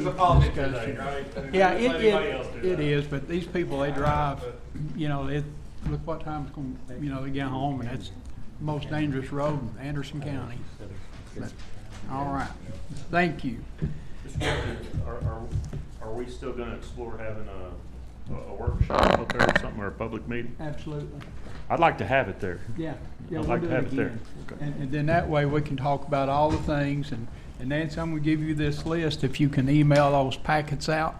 Yes, please. Yeah, you can Can we have get it. can the commissioners get it, that packet? I think you've got it. Okay. Did you send it out to all the commissioners? I sent it to the commissioners. Yeah. All of them? Yes. Okay. I didn't. No, this is Karen's. This is one that Karen McCamey sent to Annette today. Did you ever get it? Oh, I sent it to Annette. I'll send it out. Okay. Yeah, but she's got it. She'll get it sent out. But I need to send it. You need the electronic file as well. I think Commissioner Isabel is, I know you can't hear, Commissioner Isabel is having, Annette has it, and she's going to send it out to all the commissioners. Oh, okay. Got it. But that's, this list up here, Annette doesn't have hers. Annette has from the petition from Karen McCamey, I think. Yeah, is she what- does. Okay. Yeah. All right, we'll move on to Safeway program for sidewalks in front of Lake City Middle School. A couple of years ago, or been a year or so ago, that, you know, we talked about this a little bit. And Lake City Middle School sits right on 25W. And there's there's an apartment complex that's across the street a little bit. Then there's a trailer park that's right down the road. And these kids are having to walk down 25W of a morning. And the mayor had talked about it before, and I talked to the people from the city of Rocky Top, and there's actually a phase number 2 that they've been waiting on from the state for about 2 years and trying to get something back. But the other day, I had to go uptown and come back, and then Pastor Wayne was telling me about it. He sees it every morning. From about 7:30 to about 8:15, you got these kids that have to walk up 25W. And I went up and I was coming back, and there was a child that had a backpack on that probably weighed more than he did. The weeds was growing up over the road a little bit, so he was actually walking on a white line. So I'm coming back south, and I see this uh-oh moment fixing to happen because the kid's really struggling, and this car that's coming don't see the child. You couldn't have got that piece of paper between them.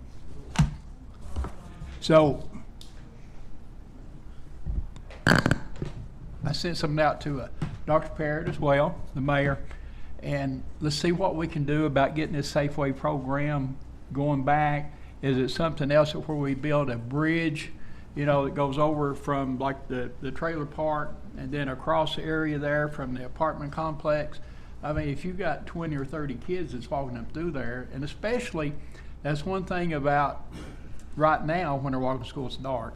And that's part of the, when the time changes, you know, they'll be walking in the daylight. But let's see what we can get done about that. See if we can get the state to moving along on the second phase for the city of Rocky Top. And you may know more about it than I do. Because I think all that was done while you were there. So, sorry, I had to run to the restroom. Fill me in on what section I can, there are some grants that, there are phases in Rocky Top that were under with TDOT, but I just need a Right. little bit more, I caught the back end of it. It goes up to the middle school. Yeah, so there. But there was nothing in front of the middle school, and that's what we talked about maybe a year or two ago. And Yeah, I mean, there's, when I was there, there was 2 grants or 3 phases. Phase 1 was new sidewalks and multi-use pass from First Street to 4th Street, and then 4th Street to the middle school on both sides until 7th Street, and then it's all the way, because there's sidewalks there, all the way to middle school, because those are pretty narrow Yeah. sidewalks. Not really good lighting either, so there was pedestrian lighting that was involved with that, wider buffer zones, so sidewalks all the way to the middle school. There was a 3rd phase that I applied for, and I don't know if they ever got funding for it, but it was down 4th Street. That would redo some of those sidewalks, put in sidewalks and redo some of the sidewalks all the way down to the elementary school. And then there was talk too, if there was money going down industrial, where there would be some sidewalks. I don't know if that phase ever got funded. Obviously, that project has moved extremely slow because I've been gone 3 years, and I've drove through there for work and don't see where sidewalks have been put in. So, and that grant was, I think Clinton just now started on theirs, and we funded, I think, a year after they were. Yeah. And they just got started in the last year. So, I mean, there was some grant money from TDOT for Mayor, give me the title of those grants. Multimodal. Yeah, multimodal. And it used to be a TAP. 95-5 match. Now it's a 90-10 match, but still extremely good money. And then there's also, what's the other one that's? TAP. And the TAP was the 3rd one that we applied for, but they're not as good matching. But if you can do paving and some stuff with that too. So that was what, 4th Street, and I guess 3rd that comes the one way that comes out of the elementary school with some new sidewalks and lighting through there too. So that's just kind of the stuff, but I've been out of the game for 3 years from up there, so. yeah, that's a lot of information. Thank you. Mayor, do you have any suggestions? Well, I just made a note to talk to Mayor Templin and see what they have. So if they're waiting for a phase 2, I don't know if they already have an application in. They do, the way I understand it. So I do know that there are lots of changes taking place. In fact, the state of Tennessee was talking to us about one of the projects we have, about possibly combining them, but then if we combine them, we lose the whole purpose behind the work that was being done, which was the safe crosswalks for the school children. So there's a lot being changed right now, but I will talk to the mayors, see what they have, and then address this at one of our TPO meetings and see what the status is and what the expectations are. Yeah, So- and from what I gather too, but where we're, that one particular area right in front of the middle school on 25, because part of it would be city, part of it would be county. That's not in any of the phases, so this would have to be an add-on or something. Yeah, because I think there was a side for phase 2 that they did get funding for, was the second, like all the way to the middle school, because there was already sidewalks. We talked about a crosswalk. And costs have gone up drastically, that from the time those were applied for, you probably couldn't complete either project completely without adding some more funding. So, but yeah, that area, they're there. And I don't think there's any streetlights. The last one in the city is that industrial. It may be one at the school, but there's correct. not one down from what my recollection is from that. I'll need to verify too, and I don't know, Commissioner Foster, if you were there, but they did, when they redrew some of the regional planning areas, they did put part of Rocky Top in that designation that made them eligible for some federal funding. And I don't know if that took place while you were there, but we can pull the roads up and talk to the Transportation Planning Organization and see if they have that in there, because that does open things up some as well. And the city has a patrol there every day, but still yet you can't help, what that child is walking down the side of the highway. Commissioner McCamey? You said you talked to Dr. Barrett. Does the bus not pick those students up there at the trailer park? Mm-mm. Why not? I mean, they do all the way up 25. Maybe those You know. kids just decide to walk to school, but there's quite a few that walk, and from David's Yeah, I know, apartments but I across mean, the street. If they could be told to ride the bus, you Yeah. know, because I'm like you, I've went through there before Yeah, and you've seen seen it. kids walking, you know, and like I said, the Johnson grass high as your waist, and it's over in the road. Mhm.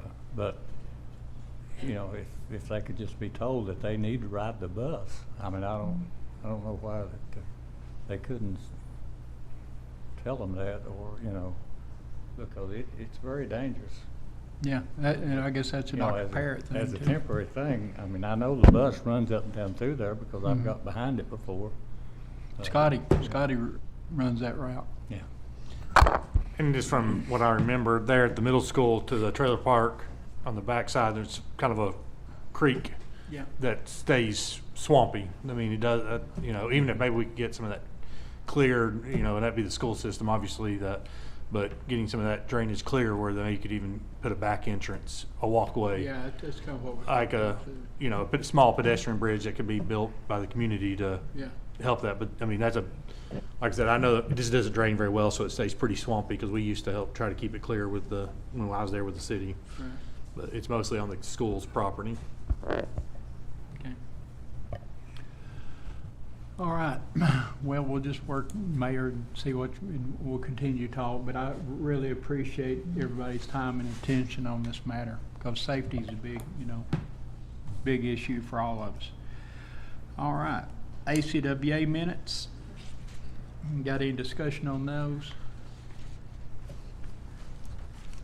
Under unfinished business, CAAH. Strategic planning, Oh, done.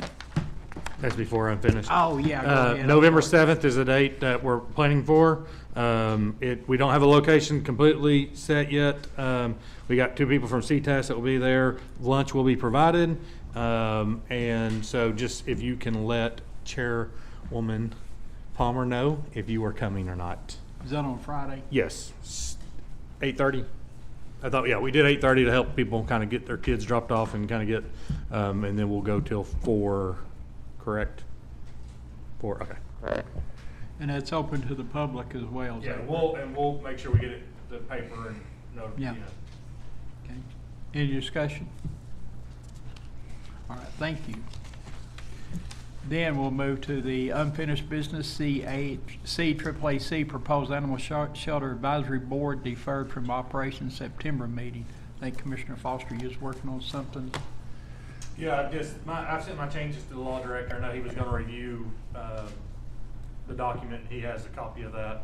So I'll let him speak on, all my changes that we discussed at the previous meeting I've sent to him.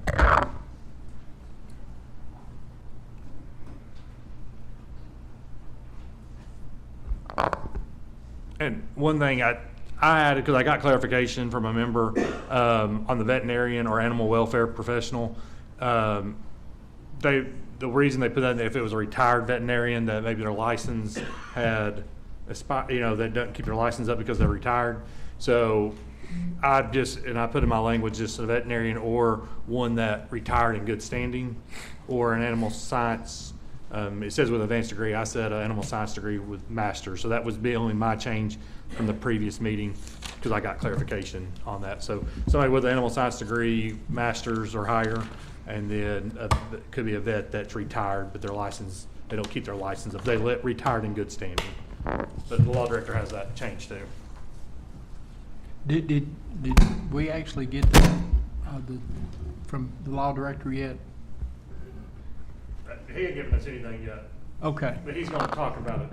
Right. Okay. What we're talking about is the proposed Anderson County Animal Shelter Advisory Board. And as Commissioner Foster said, I got his changes, or proposed changes. And the board as proposed was, I think, 2 county commissioners. He recommends 3, which is how the Animal Services Advisory Committee was set up in 2022, I think. with 3 commissioners. 4 at large appointed by the mayor and approved by full commission. And 1 from a 501c3 non-charitable. That's fine with Mr. Foster or Commissioner Foster. Then stagger the terms so that they don't all come up for renewal at one time. So you would have to, you would say you have 3-year terms, and you initially would have a 1-year person, a 2-year person, a 3-year person, so that they staggered in being replaced. Under the key duty section, I had a couple of inquiries about this, and it talks about, in the proposal, timely recommendations, county mayor to respond to all written board recommendations. It says within 15 days, unresolved matters automatically move to the full commission. I don't think that works, because the resolution that set up what part of which is the animal shelter was back in 2003, and it vested exclusively with who was called the county executive at that time, the authority over the animal shelter. So I don't think an advisory board can go around and bring a recommendation directly to the county commission or to operations. I think it has to, I think it's up to the mayor. And I think that's the way the act or the resolution was set up in 2022. Was it recognized that restriction. So that will be an issue.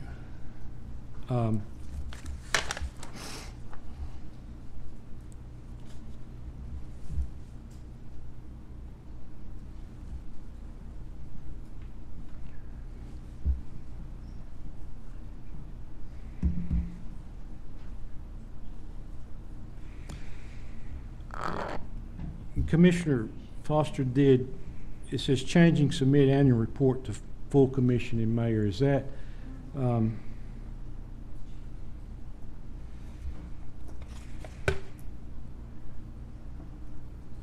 was that added?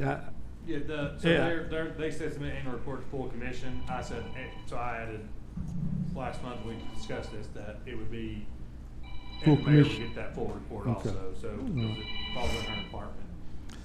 And then the series of first-year mandates, which I think is on page 2 of the proposal, conduct comprehensive review of policies within 90 days, hold a public forum, and propose strategies for volunteer engagement.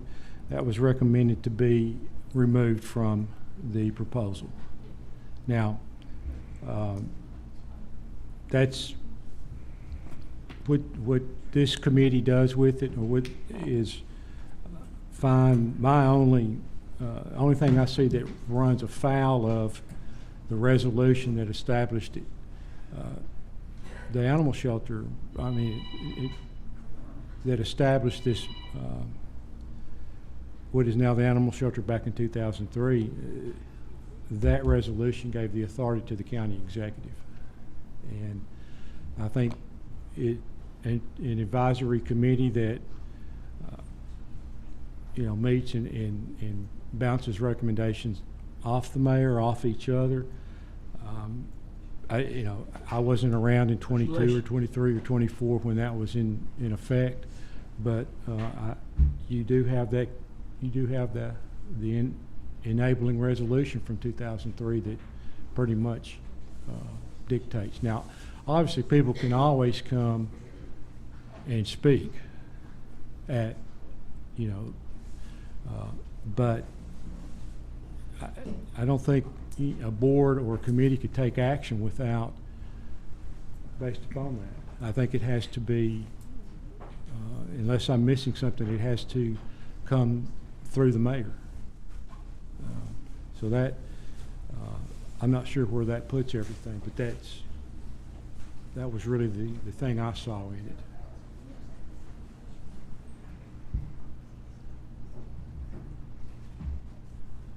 discussion? One other, and on the first year mandates, and I said this last meeting, that I just think the board, the reason I took that out of my recommendation was the board, if this gets established, they need to come up with what they want to do in the first year, not the full commission. So that's why I took that out. The other thing, do we have a county veterinarian? I know that was in the proposal, and I did not catch that until, you might know if we have one that's. Dr. Mark Garrett, he is our consultant advisor. One of the things that Damon and I have looked at is we reached out to the city of Oak Ridge. They recently went and posted an RFP for a veterinarian, which they have one and have had one for quite some time. And so because they just are going through that process again, we asked for their information, and we thought that might be a good way to partner with some of the nonprofits. Some of the counties have MOUs, such as Blount County, and it's an assurance for the rescue organizations, and it's also a benefit for the county, and it's a partnership type of arrangement. So we are looking at that as perhaps bringing something like that to commission to see if there was an interest in doing that in conjunction, much like Blount County. Okay, so. Thanks. Like I said, I didn't catch that last month and just noticed it today. Yeah. Didn't think we had. I mean, we have, for the new shelter design, it does have, a medical space and surgery center planned, and the hope would be to have a veterinarian there. So I know Damon, Director McKenna, has also spoken with the folks over at Kate, who indicated that some of these schools, there is a shortage of veterinarians, and some of the schools are talking about if there are shelters that do have that medical space, that they would love to get more students out there, folks that are in training, to be able to provide some of those services. So like right now, we have an agreement with LMU in their veterinary school, but we have to transport up to the LMU campus. So. Thank you.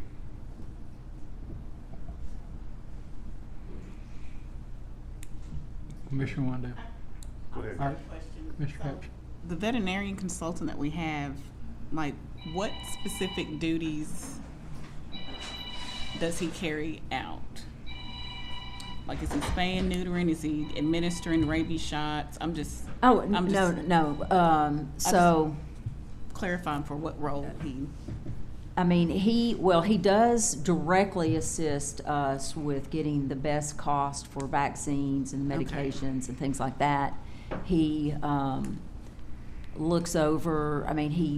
If Damon needs him, he has come down there on occasion. He has assisted in various forms and fashion. Damon can speak more to that, and I'm happy to have him write that up for you all so that you have that in writing. Okay. Thank you. And you're talking about Dr. Mark Garrett? Yes. Yeah. Fine fella, he really is. Good veterinarian. He's on the State Board of Veterinary Health. Very, very sharp individual. Yeah. Commissioner Wanda. Thank you, Mr. Chairman. Going along those same lines, so when there's euthanasia performed, how is that done now? Who actually does it? Is Dr. Garrett, or is it Damon, or how does that work? We're working on a report for full commission. I can have Damon document all of that in a policy and something that's written for you all. I mean, not a policy, he has policy, but put in writing for you all how that works. So you have to be a certified euthanasia tech.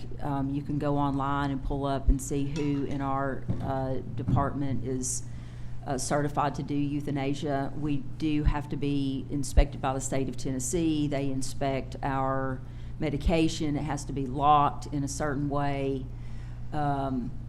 We have to have a logbook. I know some of the commissioners have actually gone down there and looked at the logbook and seen how that works. You have to put the measurement of the euthanasia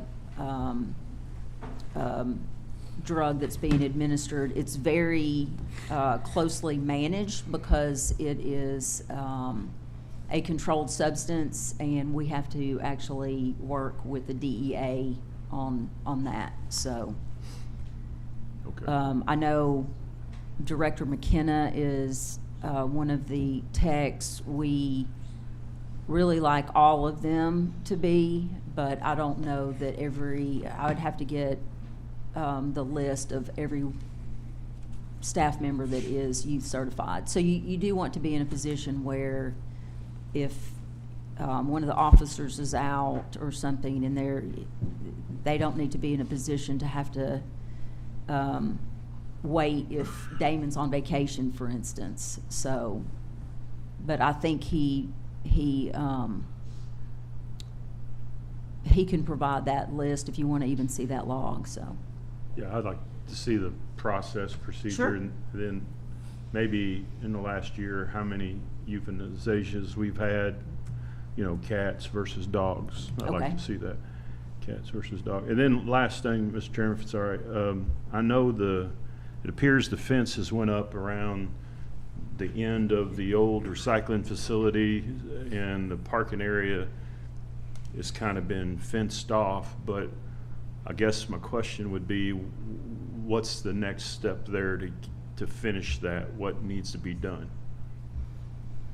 we need to clean it up. I mean, it's on the to-do list. I will tell you that my focus has been on getting the new shelter, all of those necessary requirements with the stormwater permit. We had to do 3 revisions of that, and getting that posted and up for bid. That is out there. We did have our pre-bid meeting. We had, again, this is something I plan to put in under the mayor's report for a full reporting on that. We had the pre-bid. I can't remember the number of contractors that were there, but we had a very robust turnout. It is a mandatory pre-bid meeting, so you can't bid if you were not at that meeting with the architects and Catherine from purchasing. A lot of big contractors, smaller, mid-sized contractors, but there was a lot of interest in that. That bid closes on October 30th. Or the bid is open. The deadline is the 30th, and the bid opens at 2:30 on October 30th. Thank you. Other discussion, comments? Commissioner Anderson. Thank you, Mr. Chairman. I'll just go ahead and make the motion to approve the resolution with Commissioner Foster's revisions, and I would strike, just the only thing I would add is to strike that sentence about it going to commission, so that line isn't blurred, but just keep everything except that sentence. Okay, we have a motion. Do we have a second? I'll second it. A motion, second. Discussion on the motion. All in favor say aye. Aye. Opposed? Motion passes. Now, will you have that in writing so everybody can see it by Monday? Oh, yes. Okay. Yes. With all the changes? Okay. Anything else to ask the law director about that?